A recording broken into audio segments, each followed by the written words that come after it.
O tio então diz que achou que ela ia pedir mais coisas, mas ela responde que tudo ali já está ótimo, que é mais do que ela merece e que o principal é ser um lugar seguro para Minho e Jinwoo brincarem. E só isso a deixa feliz. Enquanto ela fala, o tio fica encarando aquele sorriso e pensando que quanto mais ela tenta impor limite entre os dois, mais ele tem vontade de ir atrás e pegá-la.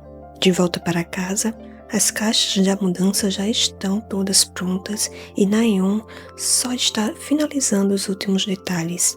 É aí que o filho dela chega perto e pergunta: "Mamãe, é verdade que a gente vai morar com o Minho?" "Sim", ela responde. "A partir de agora vamos todo mundo morar juntos naquela casa." "Então isso significa que o Minho agora é da nossa família? Você mesma disse uma vez que morar junto transforma a pessoa em família, lembra?" A Nayeon fica surpresa por ele lembrar disso e diz que sim, mas explica que o Minho ainda tem o pai, a mãe e o tio dele, assim como o Jinwoo tem a sua própria mamãe. "Sim", diz ele todo bobo, "eu sou o único e super incrível filho da mamãe." "De onde será que esse Jinwoo puxou tanta inteligência, hein?"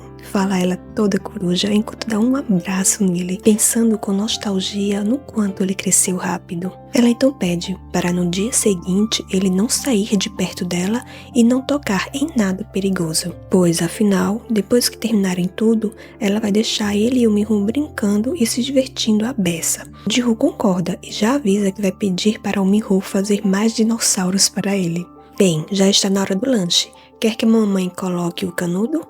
"Eu coloco, quero fazer sozinho", pede o pequeno, se achando o super adulto. Enquanto olha para o filho fofo, Nayeon pensa que a partir de amanhã vai dividir o mesmo teto que o Kangwoo. Com as bochechas pegando fogo, ela torce para que não aconteça nada e que ela consiga fingir costume. No dia seguinte, Jinwoo faz a festa com todas as novidades da casa nova. Ele e o Minho saem correndo para explorar todos os cômodos, enquanto a mãe continua organizando as coisas. A empregada da casa repara no comportamento de Minho e fica chocada, porque ele nunca agiu assim antes. Quando Nayeon olha para ele, percebe que o menino travou e se encolheu todo por causa do comentário da funcionária. Super sensível, ela pega a caixa da mão da empregada e a dispensa, agradecendo pela ajuda. Jinwoo tenta animar o amigo mostrando um dinossauro, e a Nayeon se abaixa na altura do Minho e diz: "Você pode me dar uma mãozinha com as coisas? É a minha primeira vez aqui e estou achando meio difícil. Me ajudar muito se você me ajudasse, Minho." Sentindo-se acolhido, ele aceita na hora. Ela então olha para o próprio filho: "Jinwoo, você também pode vir. Vamos fazer isso juntos." E ela mal termina a frase e o menino já se vestiu para o trabalho, rápido como sempre. Mais tarde, os dois brincam sobre os olhos atentos de Nayeon. Em dado momento, enquanto carrega um lençol para guardar, Jinwoo encontra outro dobrado e tem uma ideia genial. Ele se cobre junto com Minho e grita: "Tadã!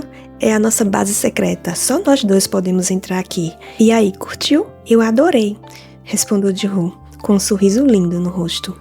Muitas horas e muito trabalho depois, os três se jogam no chão, aliviados por finalmente ter acabado toda a mudança. O Minho comemora, super feliz porque a professora dele foi morar lá, e o Jinwoo, ciumento, já levanta emburrado e pergunta se ele só está feliz por causa dela. O Minho corre para consertar, dizendo que está muito feliz pelo Jinwoo também. Nesse exato momento, o tio de Minho chega e dá de cara com a protagonista toda bagunçada no chão. Nervosa, ela dá as boas-vindas a ele enquanto responde. Ele repara no sobrinho e pensa que o menino parece bem mais relaxado do que antes. Trazer a professora tinha sido mesmo a escolha certa. Depois de ver como eles estão, o tio tenta deixá-los à vontade e diz para fingirem que ele não está nem ali, que é praticamente impossível para a protagonista, mas antes que ele consiga escapar, o Jinwoo chama o tio torta de maçã, pega na mão dele e todo sorridente dá as boas-vindas. Seguindo o exemplo, meio tímido, o Minho também o cumprimenta pela primeira vez.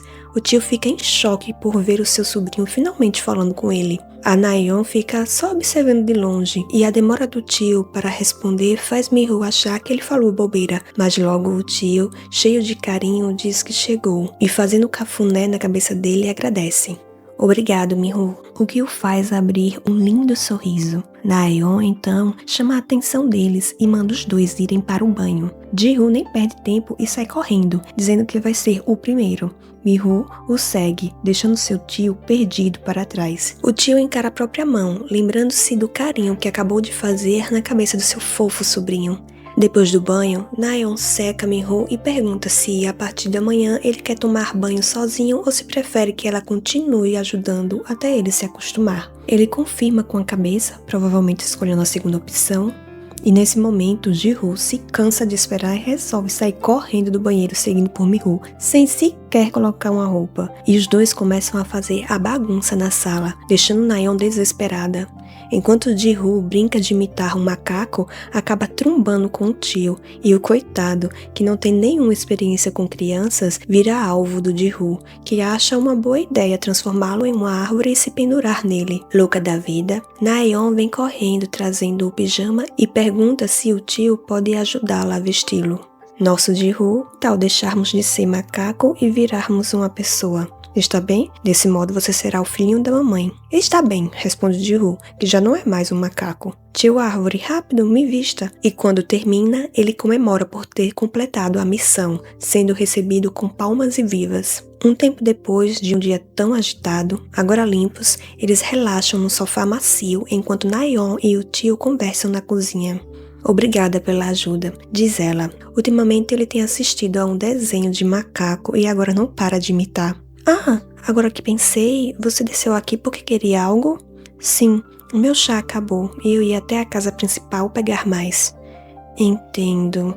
Então, se tiver tudo bem pra você, gostaria de tomar uma xícara de chá comigo? Pergunta ela tímida. Ele fica agradavelmente surpreso com o convite e pergunta quais sabores ela tem. Nervosa, ela começa a listar infinitos sabores, o que o faz achá-la uma fofa. Todos são refrescantes, responde ele se aproximando. Ela percebe a proximidade e fica envergonhada, deixando-o confuso. As crianças então aparecem, dizendo que querem chá de ameixa com mel, e assim todos acabam escolhendo o mesmo sabor. Já sentados, eles aproveitam um delicioso chá e o tio pergunta onde ela comprou. Eu mesma fiz, responde ela. Na verdade, é bem fácil, só tem que secar e tostar de vez em quando. Oh, isso me lembra que temos alguns caquis que secamos juntos. Você gostaria de provar? Quis secos? Pergunta ele desconfiado. Sim, você fatiar caquis doce e deixá-los ao sol, eles se transformam em caquis secos, bem ricos e com uma textura macia, responde ela animada. Mas pensando bem, como eles são um pouco doces demais, talvez seja melhor não comer agora à noite. Então te dou amanhã pela manhã, que tal? O tio fica tocado com o cuidado dela e responde que tudo bem, deixarem para amanhã. E então ele pergunta se ela costuma beber muito chá. Sim, porque meu filho gosta muito. Inclusive, aquela caixa inteira com pacotes de chá foi ele quem escolheu da última vez que fomos ao mercado. Seria bom se da próxima vez o Miho viesse também. Tudo bem para você? Fazer compras também pode ser educativo, as crianças costumam gostar. Não acredito que tenha problema, então sinta-se livre para fazer o que quiser, responde ele. Naeon sorri agradecendo, e virando-se para o filho, ela percebe que ele já acabou com o chá há muito tempo e diz que está na hora de dormirem. Miho então pergunta se ela pode ler um livro antes de dormir e ela prontamente concorda, e prevendo um possível problema com ciúmes, ela propõe que eles leiam uma história juntos no quarto do Miho. Quando eles dormirem, ela leva o Ji-Woo de volta para o seu quarto. Não gosto disso, minha cama é só pra mim. A resposta dele deixa Ji-Woo surpreso e irritado, que logo pergunta como é que ele fica, já que se supõe que a mamãe também deveria ler para ele antes de dormir. Min-ho faz birra e a protagonista propõe que eles vão para a cama do Ji-Woo, já que este não se importa com compartilhar. Enquanto Min-ho fica sério e pensativo, Naeon continua. Se ficar com muito sono enquanto lemos, te levarei de volta para o seu quarto para dormir, o que acha? Gostando dessa nova proposta, ele concorda com as bochechas rosadas. Internamente, ela suspira aliviada por conseguir resolver a situação. Pede para eles levarem os copos para a cozinha e todos se reunirem no quarto do Ji-Woo. E mais uma vez, obviamente, os dois querem uma história com lobos. Isso faz a protagonista perguntar por que eles gostam tanto de lobos e se não tem medo de que um lobo feroz apareça nos sonhos, o que os deixa realmente assustados com a possibilidade. Vocês não gostariam disso, verdade? Já que na primeira noite depois da mudança, lobos não são permitidos, vou ler aquele sobre o dinossauro bebê. Sem alternativa, os dois suspiram e concordam. E finalmente, após terminar a leitura, eles dormem tranquilamente depois de brincarem o dia inteiro. A protagonista pega Miho no colo para levá-lo ao quarto dele e é nessa hora que o tio aparece para carregá-lo. Ela agradece pela ajuda. Não, eu é que te agradeço, responde ele. E enquanto coloca o sobrinho na cama, ele pensa que esta é a primeira vez que entra no quarto dele, tão pequenino e adorável. E olhando para Nayeon, ele acha que essa cena deles juntos, colocando as crianças para tomar banho, ajudando a se vestirem, comendo, lendo histórias e depois pondo-o na cama, é exatamente como a família acolhedora que ele sempre imaginou ter. E finalmente o dia chegou ao fim, e a pobre protagonista dá um suspiro, morta de cansada, enquanto treme de exaustão. Ela diz que já esperava que morar junto não seria fácil, mas não imaginou que as crianças começariam a competir logo no primeiro dia. Mesmo assim, você lidou bem com a situação, encoraja o tio. Mas tudo bem, responde ela. Geralmente isso acontece com crianças no jardim de infância ou até mesmo entre irmãos. O mais velho geralmente fica com ciúmes quando nasce o caçula. Ele então pergunta o que ela pretende fazer caso ocorra algum problema como esse. Ela sorri dizendo que tudo vai ficar bem, pois pretende apoiar e entender as duas igualmente, e vai se assegurar de amar as duas para que nenhuma se sinta sozinha. Então, com isso basta, responde ele e virando-se para ela com um sorriso continua, você é realmente uma mãe maravilhosa. Vendo esse sorriso, ela paralisa e rapidamente se levanta, dizendo que está tarde e que precisa ir dormir. Ao entrar em seu quarto, ela se derrete atrás da porta com o coração batendo forte. Ela se pergunta como é possível que ele tenha um sorriso tão brilhante. Mas ainda bem que a conversa correu bem, então provavelmente não parecia muito estranha. Espera ela. Além disso, hoje ela passou o dia sozinha com as crianças ao lado de Kang-woo. Com o coração apertado, ela imagina que se as crianças tivessem um pai de verdade, seria exatamente essa a imagem que teriam. Não. Se repreende ela levantando-se no pulo. Que tipo de pensamento é esse em relação ao responsável de uma criança? É tudo culpa daquele rosto ridiculamente bonito. É tão lindo que mal consigo falar. De repente, o seu celular começa a tocar. Nayeon se pergunta quem estaria ligando uma hora dessas. Ao atender, sua amiga Hye-soo vai logo perguntando como foi o dia e se ela já conseguiu organizar tudo da mudança. É claro, mudar de casa não é tão complicado assim, mas o mais importante, como você está? Já faz uma semana que você começou o novo emprego. Nem me pergunte. Reclama ela do outro lado da linha. Quero desistir. Os fins de semana são muito curtos, sério. Você não pode começar a dizer isso agora, fala a protagonista achando graça. Você estava tão ansiosa para entrar naquela empresa. Claro, mas trabalhar em uma grande corporação não é fácil. Enfim, a casa para onde você se mudou é boa? Você disse que mora na casa de outra pessoa, não foi?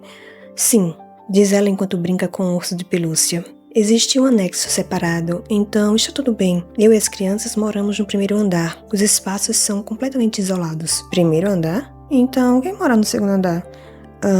Bem, o tio do Miho também mora aqui, sabe? Diz ela já prevendo o que vem a seguir. E dito e feito. O quê? Grita a amiga. Nayeon, você está morando na mesma casa que outro homem? Não, tem uma fechadura no segundo andar. É bem separados. O que isso significa? Aquele cara pode descer quando quiser. Eu sou mãe e as crianças também estão aqui, sabe? Com que eu deveria me preocupar? A amiga olha desconfiada para o celular enquanto pensa e logo depois começa a zoar. Na verdade, talvez você realmente queira que ele desça, não é? Ela fica imediatamente envergonhada e nega, enquanto esmaga o pobre do urso, que não tem nada a ver com a história. Bem, você sabe o que dizem sobre os quietinhos, não é? Talvez ele já tenha até descido. Pelo amor de Deus, alguém salva o urso. Para de falar tanta bobagem, reclama ela. Não é nada disso. Por quê? O tio do Miho não faz o seu tipo? Não se trata de ele fazer o meu tipo ou não. Ele é o tutor de um dos meus alunos. responde ela tímida. Além disso, ele tem uma presença tão marcante que chega a ser um pouco assustador. Nossa, ele é tão feio assim? Estou imaginando algo como isso aqui. E imediatamente Nayeon grita, defendendo a beleza dele. Então, quão estranho ele deve ser para a nossa Han Nayeon dizer que ele é assustador. Ela claramente não tem resposta para isso, então fecha a boca enquanto pensa que honestamente gostaria que ele realmente fosse feio. O problema é que ele é bonito demais. Por isso prossegue dizendo: de qualquer forma, a gente quase nunca se encontra, principalmente porque a casa é enorme, provavelmente dezenas de vezes maior que a nossa antiga. Uau, o Jihyo deve estar adorando isso. Sim, ele realmente adorou. Então, se você não se importar, esta é uma ótima oportunidade, já que você mora separada no anexo, é basicamente a sua própria casa. Sim, mas provavelmente não posso te convidar. No fim das contas, ainda é a casa de outra pessoa. Mesmo assim, eu deveria poder visitar pelo menos uma vez, não é? O que é isso? Uma prisão? Você nem pode receber visitas? Verdade. Enfim, faz muito tempo que não nos vemos, então vamos marcar de nos encontrar para colocar o papo em dia. Obrigado por sempre estar presente, Rei Soo. E, distante dali, a madrasta de Nayeon aparece no antigo apartamento dela procurando por ela, mas acaba se deparando com um novo inquilino, que, irritado, reclama: por que você está tentando digitar o código da casa de outra pessoa? Surpresa, ela pergunta: do que você está falando? Esta é a casa da minha filha. Ele diz que não sabe nada sobre a filha dela ou o que quer que seja, mas que aquela casa agora é dele. Então é bom ela parar com aquilo, porque se não for embora imediatamente, ele vai chamar a polícia. Mas antes que ele feche a porta, a velha pergunta há quanto tempo ele está morando ali. Ele responde que cerca de uma semana, o que a deixa surpresa e principalmente irritada. Afinal, se a enteada se mudou, deveria haver um reembolso do depósito. Já sei, já que ela não entrou em contato comigo, deve estar planejando fugir com o dinheiro. Vendo a reação dela, o novo inquilino bate a porta na cara dela e manda ela ficar longe, se não quiser que ele chame a polícia. Fervendo de ódio, ela morde os lábios sem acreditar que sua odiada enteada sumiu. Pegando o celular, ela liga para a própria filha, a mãe biológica do pequeno Jihyo, e quando a filha atende, a velha logo vai perguntando: o homem já foi embora? Posso entrar agora? Ah, ele já vai embora, mãe, então você pode vir. Ao chegar lá, ela avisa sobre a mudança da Nayeon. A filha pergunta de onde ela tirou dinheiro para isso.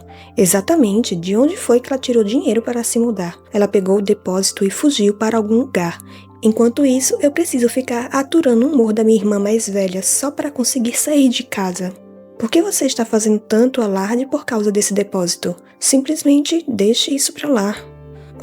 Esse esmalte não está dando certo. Eu nem tenho tempo para ir ao salão. Como assim você não tem tempo? Conseguiu algum trabalho publicitário?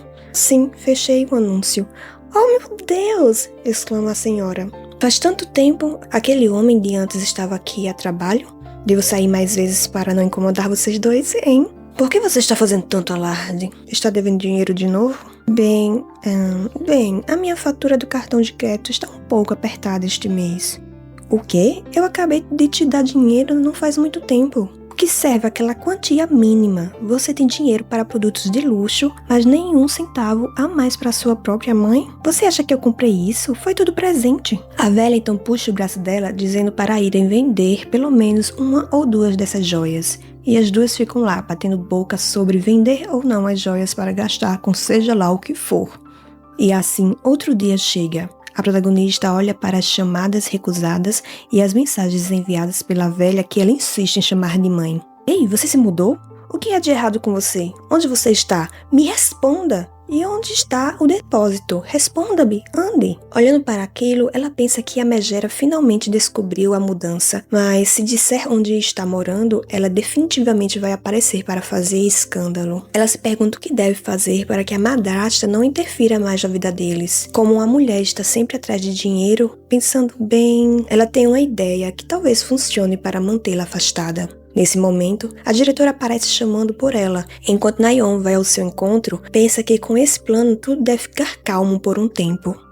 E do outro lado, está a velha reclamando que a Nayeon a está ignorando há tempos, mas resmungando que não vai desistir e que vai segui-la até o fim. Quando ela está prestes a discar o número novamente, finalmente recebe uma resposta por mensagem. Mãe, eu estava com pouco dinheiro para as despesas de moradia, então me mudei para um lugar com um depósito menor e um aluguel mais baixo. Por favor, me envie 3 milhões de won. Se você enviar isso, eu esqueço toda a pensão alimentícia atrasada que você me deve. Pega no pulo, a velha fica louca da vida, começa a gritar sozinha dizendo que suas 2 filhas são exatamente iguais e que não suporta mais olhar na cara de nenhuma das duas. Já à noite, no jardim de infância, a diretora pergunta para a protagonista quando ela terá tempo livre, pois gostaria que elas se juntassem para jantar com a presidente. Na-yeon responde de prontidão que anda muito ocupada ultimamente, mas a diretora insiste, dizendo que a própria presidente pediu para entrar em contato e que seria muito bom para o jardim de infância se elas pudessem se aproximar. Contudo, Na-yeon não cede, diz que não acha apropriado contatar a presidente para assuntos pessoais e que pensará em mencionar isso se tiver a oportunidade da próxima vez. Ela sai imediatamente sem esperar que a diretora fale mais nada, deixando a mulher para trás totalmente sem jeito. De volta à sua sala, a protagonista pensa que a situação está ficando muito constrangedora e se pergunta até quando deve continuar fingindo que não percebe o que está acontecendo. Nesse momento, seu celular vibra, chamando sua atenção. Ao atender, o tio pergunta a que horas ela chegará em casa. Ela diz que está quase terminando o trabalho e pergunta se o Min-ho chegou bem. É aí que seu próprio filho, Ji-ho, aparece chamando por ela, todo dengoso. Quando ela olha para ele, percebe que o menino está quieto demais, sem a menor vontade de brincar. Ao checar o que está acontecendo, ela toma um susto. Ele está queimando de febre. Ela entra em pânico, quase se esquecendo da ligação. Nervosa, avisa ao telefone que Ji-ho está com a temperatura altíssima e que vai levá-lo ao hospital mais próximo, deixando o tio preocupado do outro lado da linha. Já no hospital, abatida pela preocupação, ela observa o seu filho na maca. A médica então a informa: não é gripe, é apenas um resfriado comum que está circulando ultimamente.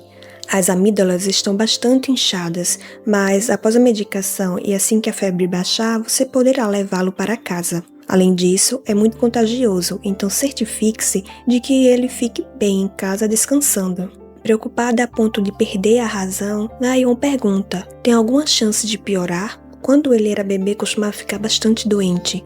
A médica observa e pensa: ouvi dizer que ela era professora do jardim de infância. Por que parece tão inexperiente? Mas aí nota o estado desalinhado da protagonista e suspira, entendendo tudo. Pois quando se trata dos nossos próprios filhos, o emocional sempre fala mais alto. Ele vai melhorar rapidinho, tranquiliza a médica com um sorriso. Não se preocupe tanto. Finalmente, após algumas horas, eles estão saindo do hospital. Na-yeon pensa no quanto ficou apavorada mais cedo e que, pelo visto, ainda tem um longo caminho a percorrer como mãe.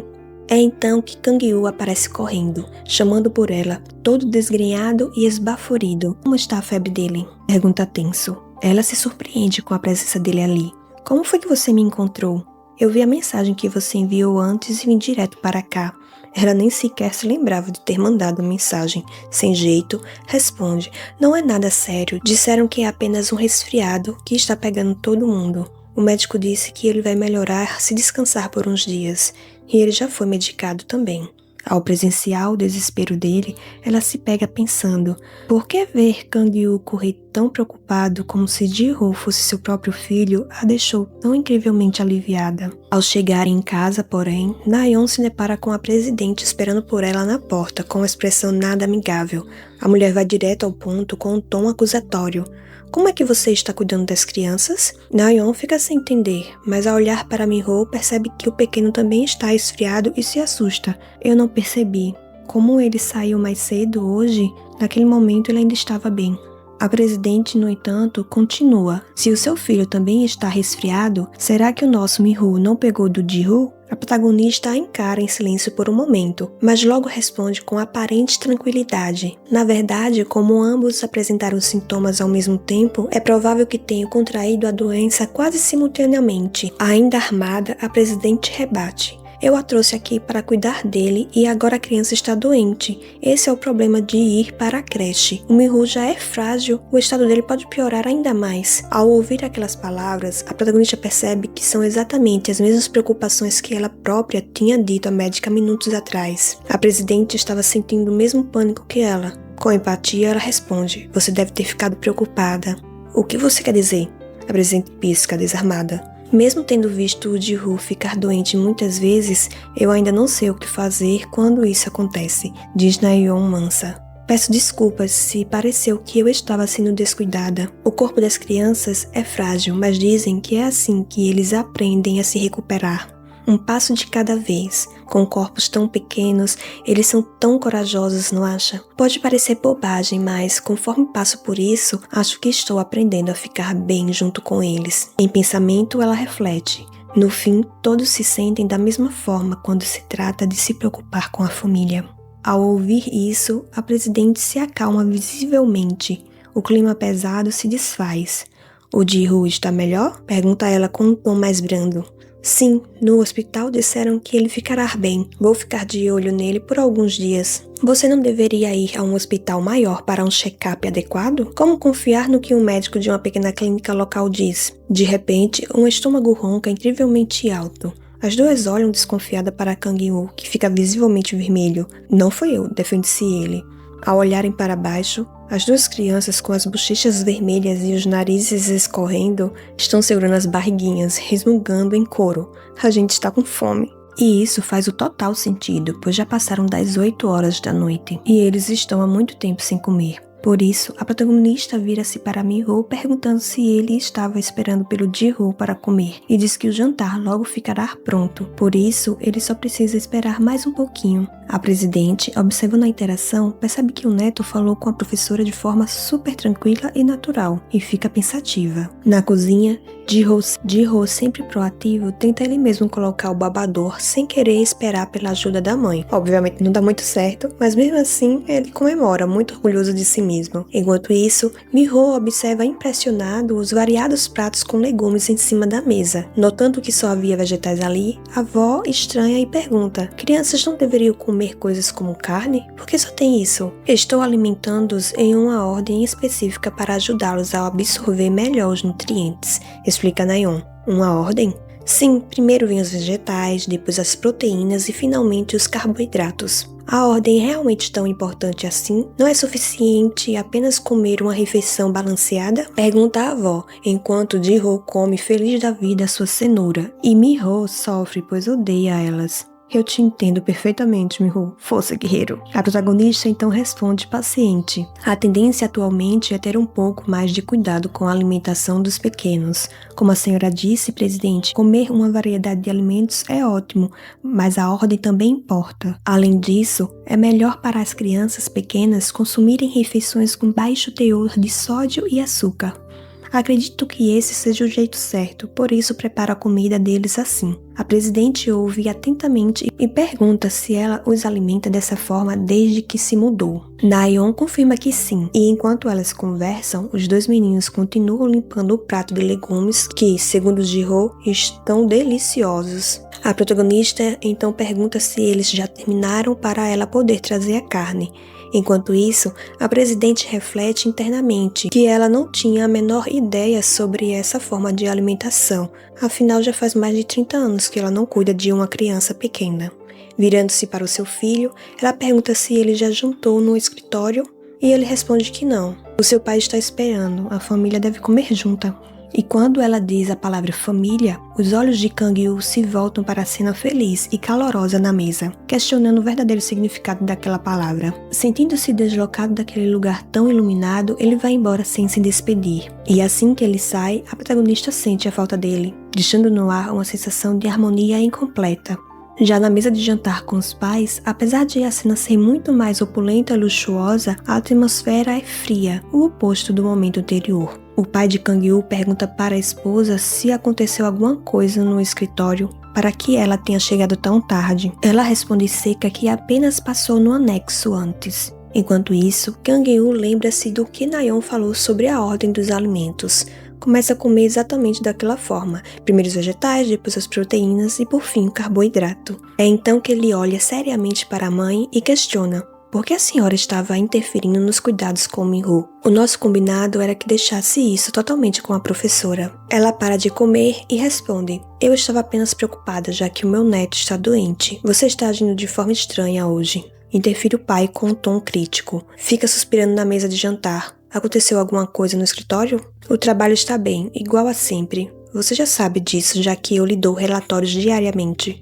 Sim, eu sei. É por isso mesmo que estou dizendo para tomar cuidado com o seu comportamento. Prossegue ele, destruindo o clima que já não era bom. Você, preocupado porque as crianças pegaram resfriado? Eu não sabia que você era uma pessoa tão carinhosa. Não é isso. Enfim, interrompi ele mais uma vez, sem se importar muito. As crianças estão bem? Kang-yu observa a cena, perguntando-se se o pai está realmente preocupado com alguém e se a professora também está bem. Em seguida, responde: o resfriado é muito contagioso. Ao ouvir isso, o patriarca vira-se para a esposa e manda: então você não deve mais ir ao anexo. Ela fica sem entender o motivo e ele complementa: você pode acabar ficando doente também. Por um breve milésimo de segundo, Kang-yu é pego de surpresa, pensando que o pai poderia estar realmente preocupado com a saúde da mãe. Mas, quebrando completamente as expectativas, que já não eram altas, o homem logo emenda: vai ser um transtorno se você não se mantiver saudável durante esta época agitada. Tenho um compromisso de golfe com o Sr. Park na próxima semana. Vai ser uma dor de cabeça se você pegar um resfriado e estragar os planos. Sua esposa apenas suspira, com um olhar vazio, e responde: eu já deveria saber que você não estava preocupado comigo, mas sim com você mesmo. Ele apenas dá uma risada cínica, perguntando se foi essa a impressão que deu.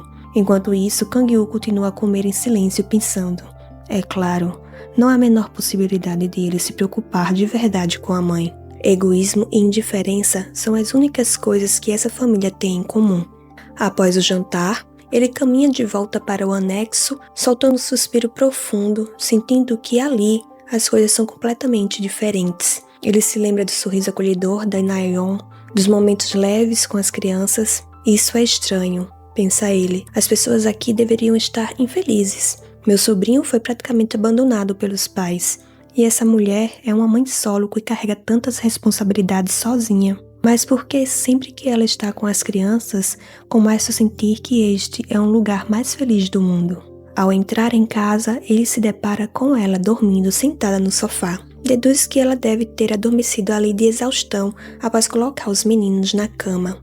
Sem querer acordá-la, ele faz menção de se virar para sair, mas logo ouve um ruído sofrido vindo da direção dela. Ao se aproximar e prestar mais atenção, ele percebe que ela está tremendo, com o rosto corado de febre. Ela também pegou o resfriado. Na-yeon, grita ele desesperado, correndo na direção do sofá.